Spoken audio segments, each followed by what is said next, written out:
حضرت نوح علیہ السلام کا اصل نام یشکر تھا، یعنی زیادہ شکر ادا کرنے والا، یا پھر عبد الغفار بیان کیا جاتا ہے کہ آپ کا اصل نام یہ تھا۔ اور لقب نوح، نوح اس لیے لقب ہوا کہ آپ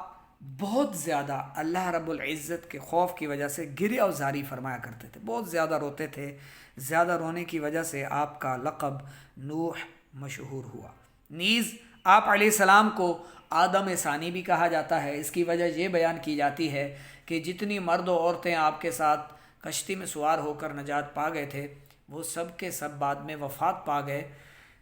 ان کی کوئی نسل آگے نہیں بڑھی۔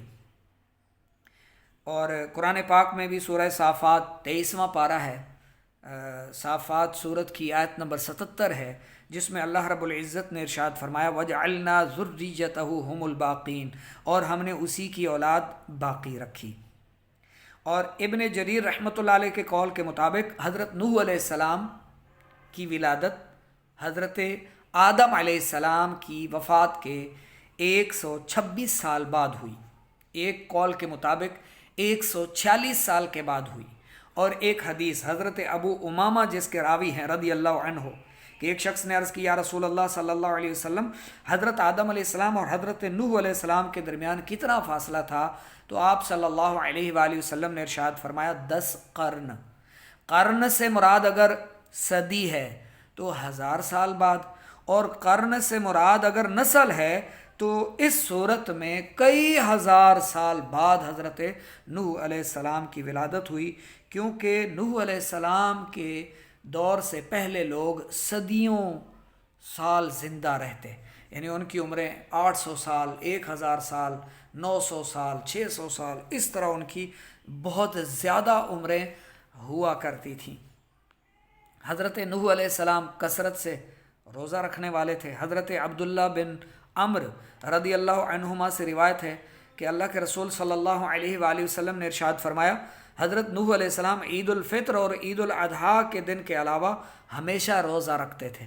سال میں یہ 2 دن چھوڑ کر باقی دنوں میں آپ کا روزہ رہتا۔ حضرت عائشہ صدیقہ رضی اللہ عنہا سے روایت ہے اللہ کے رسول صلی اللہ علیہ وآلہ وسلم نے فرمایا حضرت نوح علیہ السلام جب بھی بیت الخلاء سے باہر تشریف لاتے تو یہ دعا کہا کرتے تھے، یعنی تمام تعریفیں اس اللہ کے لیے ہیں جس نے مجھے کھانے کی لذت چکھائی، اس کے فوائد کو میرے جسم میں باقی رکھا اور اس کی اذیت مجھ سے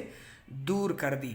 حضرت نوح علیہ السلام کو اللہ نے بہت عظیم اوصاف سے نوازا تھا۔ یہاں قرآن کریم میں بیان کیے گئے ان کے 2 اوصاف ملاحظہ فرمائیں۔ نمبر 1، حضرت نوح علیہ السلام اللہ کے اعلیٰ درجہ کے کامل ایمان والے بندوں میں سے تھے، چنانچہ اللہ رب العزت نے قرآن پاک میں پارہ 23 سورہ صافات کی آیت نمبر 81 میں ارشاد فرمایا انہ من عبادنا المؤمنین، بے شک وہ ہمارے اعلیٰ درجہ کے کامل ایمان والے بندوں میں سے تھے۔ نمبر 2، آپ علیہ السلام ہر حال میں اللہ کا شکر ادا کیا کرتے تھے، جیسا کہ ارشاد باری تعالی ہے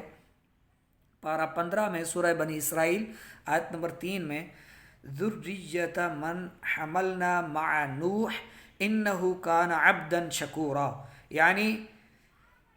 اے ان لوگوں کی اولاد جنہیں ہم نے نوح کے ساتھ سوار کیا، وہ یقیناً بہت شکر گزار بندہ تھا، ہمیشہ شکر ادا کرنے والے تھے۔ علامہ علی بن محمد المعروف خازن رحمۃ اللہ علیہ، جن کی تفسیر بھی ہے جسے تفسیر خازن کہا جاتا ہے، فرماتے ہیں حضرت نوح علیہ السلام کو بطور خاص شکر گزار بندہ فرمانے کی وجہ یہ ہے کہ آپ علیہ السلام جب کوئی چیز کھاتے پیتے یا لباس پہنتے تو اللہ کی حمد کرتے اور اس کا شکر بجا لاتے۔ یہ ایک قول ہے جو صرف زبان کا شکر بیان کرنے کے لیے ہے، ورنہ حضرت نوح علیہ السلام کا شکر اس سے بہت زیادہ تھا، کیونکہ اللہ نے آپ کو صرف شاکر یعنی شکر گزار نہیں بلکہ شکورن یعنی دائمی شکر کرنے والا قرار دیا۔ اور پھر شکر جیسے زبان سے ادا ہوتا ہے، اسی طرح دل اور اعضاء سے بھی شکر ادا ہوتا ہے۔ تو حضرت نوح علیہ السلام کے قلب مبارک کا شکر کس قدر تھا، اس کی عظمت کا تو ہم تصور بھی نہیں کر سکتے، اور اعضاء مبارکہ سے کیسے شکر ادا کرتے تھے وہ بھی ہماری عقل سے ورا ہے۔ صرف ایک چیز دیکھ لیں کہ اعضاء کے شکر میں یہ بات داخل ہے کہ انہیں اللہ کی اطاعت میں مشغول رکھا جائے۔ اپنے اعضاء کو، اعضائے جسمانی کو اللہ رب العزت کی عبادت میں، اطاعت میں مشغول رکھا جائے، یہ ان کی طرف سے شکر ہے۔ اور حضرت نوح علیہ السلام نے دیگر عبادات کے ساتھ تبلیغ دین کی عبادت کو جیسے ادا کیا، وہ سورہ نوح سے ظاہر ہے کہ دن رات پوشیدہ اعلانیہ ہر طرح اپنی قوم کو توحید کی دعوت دی اور اپنے قلب و بدن پر ہونے والی ہر تکلیف کو برداشت کیا۔ حضرت نوح علیہ السلام پر اللہ نے بہت سے انعامات فرمائے ہیں، ان میں سے 4 کا تذکرہ کروں گا۔ نمبر 1، اللہ نے صرف آپ علیہ السلام کی اولاد کو باقی رکھا، جیسے قرآن پاک میں ارشاد فرمایا، یعنی اور ہم نے اسی کی اولاد باقی رکھی۔ حضرت عبداللہ بن عباس رضی اللہ عنہما سے مروی ہے کہ حضرت نوح علیہ السلام کے کشتی سے اترنے کے بعد آپ علیہ السلام کی اولاد اور ان کی بیویوں کے علاوہ جتنے مرد و عورتیں تھیں، سب کے سب آگے نہیں نسل چلا سکے، یعنی ان کی آگے نسل نہیں بڑھی، بلکہ وہ سب کے سب وفات پا گئے، فوت ہو گئے۔ آپ علیہ السلام کی اولاد سے ہی دنیا کی نسلیں چلی ہیں۔ حضرت سمرہ رضی اللہ عنہ سے روایت ہے، اللہ کے رسول صلی اللہ علیہ وآلہ وسلم نے ارشاد فرمایا، عرب والے سام کی اولاد سے ہیں، عرب والے حضرت نوح علیہ السلام کے بیٹے سام کی اولاد سے ہیں، حبشی حام کی اولاد سے ہیں، اور رومی یافس کی اولاد میں سے ہیں۔ نمبر 2، نبوت اور کتاب آپ علیہ السلام کی اولاد میں رکھی گئی، چنانچہ آپ علیہ السلام کے بعد جتنے نبی اور رسول دنیا میں مبعوث ہوئے، سب آپ علیہ السلام کی اولاد میں سے تھے، اور تمام آسمانی کتابیں بھی آپ علیہ السلام کی اولاد میں سے مخصوص ہستیوں پر نازل ہوئیں۔ چنانچہ اللہ رب العزت نے پارہ 27 سورۃ الحدید کی آیت نمبر 26 میں ارشاد فرمایا، اور بے شک ہم نے نوح اور ابراہیم کو بھیجا اور ان کی اولاد میں نبوت اور کتاب رکھی۔ اس آیت میں 2 رسولوں کا ذکر ہے۔ اس کی تفصیل یہ ہے کہ حضرت ابراہیم علیہ السلام کے بعد حضور پر نور صلی اللہ علیہ وآلہ وسلم تک جتنے انبیاء اور رسول علیہ السلام تشریف لائے، سب آپ علیہ السلام کی اولاد میں سے تھے، اور آپ حضرت نوح علیہ السلام کی نسل سے ہیں۔ یوں نبوت اور کتاب اولاً حضرت نوح علیہ السلام اور ثانیاً حضرت ابراہیم علیہ السلام کی اولاد میں ہوئی۔ بعد والوں میں نمبر 3، بعد والوں میں آپ علیہ السلام کا ذکر جمیل باقی رکھا، جیسا کہ